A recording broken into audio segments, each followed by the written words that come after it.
Dhyan bro, ആ, good evening. നമസ്കാരം. നമസ്കാരം. അടിപൊളിയാട്ടോ. You are an amazing character. Thank you. Okay, നിങ്ങളുടെ ഫാദറിൻ്റെ സിനിമ, ജ്യേഷ്ഠൻ്റെ സിനിമ, നിങ്ങളുടെ സിനിമ ഒക്കെ എല്ലാവരും കാണുന്ന ആൾക്കാർ. ഓ, എൻ്റെ ഒരു ജ്യേഷ്ഠ സിനിമാ നടനാണ്, ആ ഷുക്കൂർ വക്കീൽ. ആ അറിയാം. ഞങ്ങളിപ്പോൾ പാലക്കാട് ഒരുമിച്ച് ഒരു സിനിമയിൽ അഭിനയിച്ചു ഒരുമിച്ച്. ഒരു വക്കീൽ ഒരു പ്രാവശ്യം അഭിനയിച്ചിട്ട് തന്നെ ഞാൻ എല്ലാവരോടും പറഞ്ഞു നടക്കണം. അപ്പം ആ, അച്ഛനും ജ്യേഷ്ഠനും സിനിമയിലുണ്ടായിട്ട് പോലും ആ, ആ. അവരൊന്നും എനിക്ക് വേണ്ട, ഞാൻ സ്വന്തമായിട്ടൊരു പാത വെട്ടിത്തെടിക്കുന്ന ഒരാളായിട്ട് ഡിഫറെൻറ്റ് ക്യാരക്ടറായിട്ടാണ്. പിന്നെ ഇവിടുത്തെ ഇൻഫ്ലുവൻസേഴ്സ് ഒക്കെ കാശ് ഉണ്ടാക്കാൻ തന്നെയാണ്. ഏ? അങ്ങനെയല്ലല്ലോ.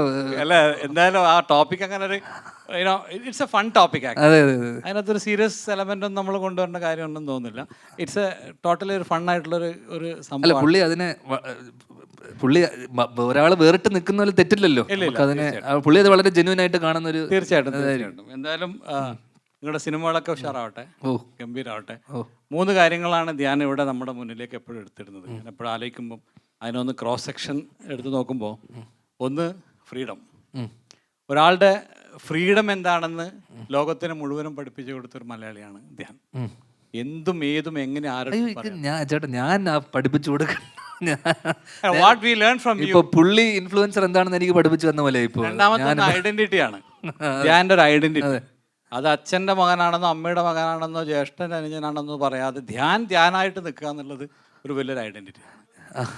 അതിനിടെ അജ്മലെ, നീ ഇവിടെ നടന്നത് വല്ലതും അറിഞ്ഞോ? നീ പറഞ്ഞൊരു കാര്യം കാരണം ഞാൻ വെള്ളം കുടിച്ചു പോയിരിക്കുക. അജ്മല് കാശുണ്ടാക്കുന്നതിനെ കുറിച്ചാണ് ഇപ്പൊ ഈ കാശുണ്ടാക്കാൻ വേണ്ടി മാത്രം പരിപാടി നടത്തുന്നതാണ്. അളിയന്റെ പേരെന്തായിരുന്നു? മുന്തിർ പറഞ്ഞ പണത്തിന് വേണ്ടി നീ എന്തും.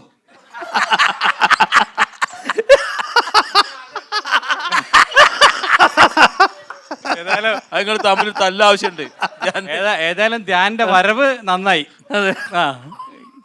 എന്തായാലും ഒരുപാട് ആശംസകൾ, അഭിനന്ദനങ്ങൾ. All the very best. Thank you. Thank you. അല്ല മുന്തിരെ, എല്ലാം രസകരമായിട്ട് പോകാൻ വേണ്ടിയാണ് കേട്ടോ, അല്ലേ? അല്ല, അജ്മൽ അവിടെ പോയത് ഫോൺ വന്നപ്പോൾ പോയതാണ്. എന്താണ്, മനഃപൂർവ്വം ഒഴിവായി പോയതായിരുന്നോ? എവിടേക്ക്? ഇവിടെ നടന്ന സംഭവമല്ല അറിഞ്ഞോ? പറഞ്ഞവര് മറിച്ചു. അപ്പൊ തിരിച്ചു കയറി വന്നു. അതെ. അപ്പൊ എന്റെ എന്തെങ്കിലും മറുപടി ഉണ്ടോ? മറുപടി അല്ല. അതായത് ഇപ്പോ നമ്മളിപ്പോ ഒരു കാര്യം മുന്തിർ എന്തായിരുന്നു മുന്തിറിന്റെ? അല്ല, അതിന്റെ എന്താ പറയാ, ഒറ്റ മിനിറ്റ്. മുന്തിര് പറഞ്ഞത് ഇവിടുത്തെ ഇൻഫ്ലുവൻസേഴ്സ് പറയുന്നത് വെറും കാശുണ്ടാക്കാനല്ല. അല്ല, നമ്മുടെ ചർച്ച അതാണ് കേട്ടോ. കാരണം ഇൻഫ്ലുവൻസേഴ്സ് മീറ്റ് എന്ന് പറയുമ്പോൾ ഇതൊക്കെ പറയാനുള്ളൊരു അല്ലേ. മുന്തിർ പറഞ്ഞ ഒരു കാര്യത്തിനോട് എനിക്ക്, കാരണം ഇവിടെ നിന്ന് ബാക്കി ഇക്ക പറഞ്ഞത് ഇവിടെയുള്ള എല്ലാ ആൾക്കാരും കാശിന് വേണ്ടി ഇത് ചെയ്യുന്നുള്ള.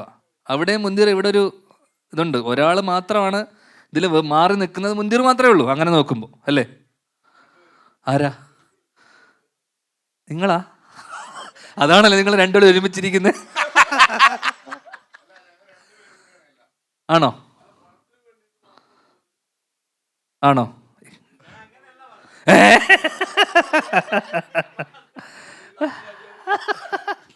മുനിയർക്ക് എന്ത് ഉദ്ദേശിച്ചാ പറഞ്ഞത്? തല്ലുണ്ടാക്കുന്ന തന്നെയാണോ?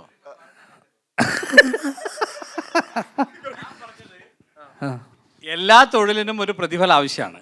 അതെ അല്ലേ? അല്ല, പക്ഷെ ഇക്ക പറഞ്ഞത് പണത്തിന് വേണ്ടി മാത്രമല്ല. ഇൻഫ്ലുവൻസേഴ്സ് ഞാനൊരു ഇൻഫ്ലുവൻസർ ഒന്നല്ല. എന്തിനാ ഇവിടെ വിളിച്ചു വരുത്തിയെന്ന് എനിക്കറിയില്ല. പക്ഷെ എനിക്ക് പറഞ്ഞോടാ എന്നെന്തിനാ വിളിച്ചു വരുത്തിയത്. അതുകൊണ്ട് തന്നെ നേരത്തെ ധ്യാൻ ചോദിച്ചൊരു ചോദ്യം ഉണ്ടായിരുന്നു, നിങ്ങൾ എന്ത് ഇൻഫ്ലുവൻസിങ് ആ ചെയ്യുന്നത് എന്നുള്ളത്. That was A question, first question. ഇവിടെ നടക്കുന്ന ഓരോ കാര്യങ്ങളിലും ഇൻഫ്ലുവൻസറും എന്നുള്ളതിനേക്കാളും ഒരു ഇൻഫോർമർ ആയിട്ട് പല ആൾക്കാരും ഇവിടെ മാറുന്നു എന്നുള്ളതാണ്. ഒരു കാര്യം ആദ്യമായിട്ട് ജനങ്ങളിലേക്ക് ഡയറക്റ്റ് ആയിട്ട് എത്തിക്കുന്ന ഒരുപാട് ആൾക്കാർ ഇവിടെ ഉണ്ട്. പിന്നെ എന്റർടൈൻ ചെയ്യുന്ന ഒരുപാട് ആൾക്കാരുണ്ട്. അതേപോലെ തന്നെ ഒരുപാട് യൂസ്ഫുൾ ആയിട്ടുള്ള കണ്ടന്റ് കൊടുക്കുന്ന ആൾക്കാരുണ്ട്. എല്ലാ തരത്തിലും ആൾക്കാരെ എൻഡ് ഓഫ് ദ ഡേ രാത്രി ഒന്ന് കിടന്നുറങ്ങണമെങ്കിൽ 1-2 വീഡിയോസ് കണ്ട ഉറക്കം വരുന്ന ആൾക്കാർ ഇതിനകത്തുണ്ട്. അപ്പോൾ ആ എല്ലാ തലത്തിലും ഒരു മനുഷ്യനെ ഇൻഫ്ലുവൻസ് ചെയ്യുന്ന ആൾക്കാരാണ് ഇവിടെ മുഴുവൻ ഇരിക്കുന്നത്. പക്ഷെ അതിനകത്ത് ആ ഇൻഫ്ലുവൻസ് എന്ന് പറഞ്ഞാൽ പല തരത്തിൽ നിങ്ങൾക്ക് വേണമെങ്കിൽ വ്യാഖ്യാനിക്കാം. അപ്പം മുന്തിർ പറഞ്ഞത് ഇൻസ്പയറിംഗും കൂടെ ആണെന്നുള്ളത്. ഇൻസ്പയറിംഗ് എന്ന് പറയുന്നത് ഇപ്പൊ രാവിലെ എഴുന്നേൽക്കുമ്പോൾ ചിലപ്പോൾ നമ്മൾക്ക് നല്ല ടെൻഷനിലായിരിക്കും വരുന്നത്. ആ സമയത്ത് ഏതെങ്കിലും ഒരാളുടെ നല്ലൊരു വീഡിയോ, പാത്തുവിന്റെ ഒരു വീഡിയോ കണ്ടു കഴിഞ്ഞാൽ നമുക്ക് ഭയങ്കരമായിട്ട് ഇൻസ്പയർ ആവും. അത് ചെയ്യുന്നൊരു വളരെ ചെറിയ കണ്ടന്റ് ആയിരിക്കാം, പക്ഷെ അത് കാണുന്നുണ്ടാവുമ്പോൾ നമുക്ക് ഉള്ളിലുണ്ടാവുന്ന ഒരു സന്തോഷമുണ്ട്. അതിന് നമുക്ക് ഇൻസ്പിറേഷൻ എന്ന് വിളിക്കാം. അല്ല, വേറൊരു കാര്യമുണ്ട്. ഇപ്പൊ രാവിലെ എഴുന്നേറ്റ് ഇതേപോലെ തന്നെ ജോബ് സ്ഥലത്ത് നമുക്കൊരു ഭയങ്കരമായിട്ട് ടെൻഷൻ ഉണ്ടാകുന്ന സമയത്ത് ഏതെങ്കിലും ഒരാള് പറയുന്ന ഒരു സംഭവം, നമുക്ക് ആ ജോലി അത് പോയാലും കുഴപ്പമില്ല, നമുക്ക് ഒരു എന്റർപ്രണർ ഫൈസൽക്കാരുടെ പല വീഡിയോസിലും നമ്മൾ കാണാറുണ്ട്, നമുക്ക് എന്തില്ലെങ്കിലും നമ്മൾ എങ്ങനെ വന്നാലും അവസാനം കുറച്ച് അധ്വാനിച്ചാൽ നന്നായിട്ട് ഫോക്കസ് ചെയ്താൽ ജീവിതത്തിലെത്താം, അങ്ങനെ എത്തിയ ആൾക്കാരാണ് എന്ന് പറഞ്ഞ് നമ്മൾ ഇന്റർവ്യൂ പലരും ചെയ്യും. ആ ഇന്റർവ്യൂ കാണുമ്പോൾ നമ്മൾ ഭയങ്കര ഇൻസ്പയർ ആവും. അത് ഒരു ഇൻഫ്ലുവൻസറുടെ ഒരു മാത്രം കഴിവാണ്. അത് ചിലപ്പോൾ സിനിമക്കാർ പറഞ്ഞാൽ നമ്മൾ സിനിമ മാത്രമായിട്ട് ഇത് കാണുള്ളൂ. ഒരു സിനിമയെക്കാളും ജനങ്ങളുടെ ഇടയിൽ ദൈനംദിനം കണ്ടന്റ് കൊണ്ടുവന്ന് സ്വാധീനിക്കുന്ന ഇൻഫ്ലുവൻസ് ചെയ്യുന്ന യഥാർത്ഥ ഇൻഫ്ലുവൻസേഴ്സ് ആണ് ഈ ഇരിക്കുന്നതെല്ലാം. അങ്ങനെ പ്ലേറ്റ് മറിച്ചല്ലേ?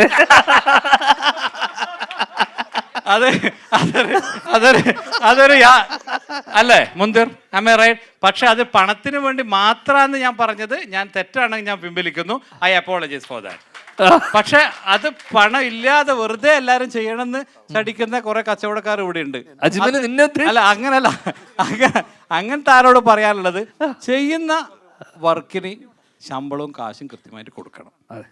അതല്ലാതെ അവൻ എങ്ങനെയെങ്കിലും ഒന്ന് നന്നാവട്ടെ എന്ന് പറഞ്ഞിട്ട് അവൻ നമ്മളെ ചില പ്രൊഡക്റ്റും സർവീസസ് ഒക്കെ ഫ്രീ ആയിട്ട് ചെയ്യുന്ന ആൾക്കാരൊക്കെ ഉണ്ട്. അവരോട് പറയാനുള്ളത്, എല്ലാ ആൾക്കാരും അവരുടെ സമയമാണ് ഇമ്പോർട്ടന്റ്. ബ്രഹ്മയുഗത്തിൽ പറയുന്ന പോലെ നിന്റെ സമയമാണ് പണയം വെക്കുന്നതെന്ന് മമ്മൂട്ടി പറയുന്നുണ്ട്, അർജുൻ്റെ.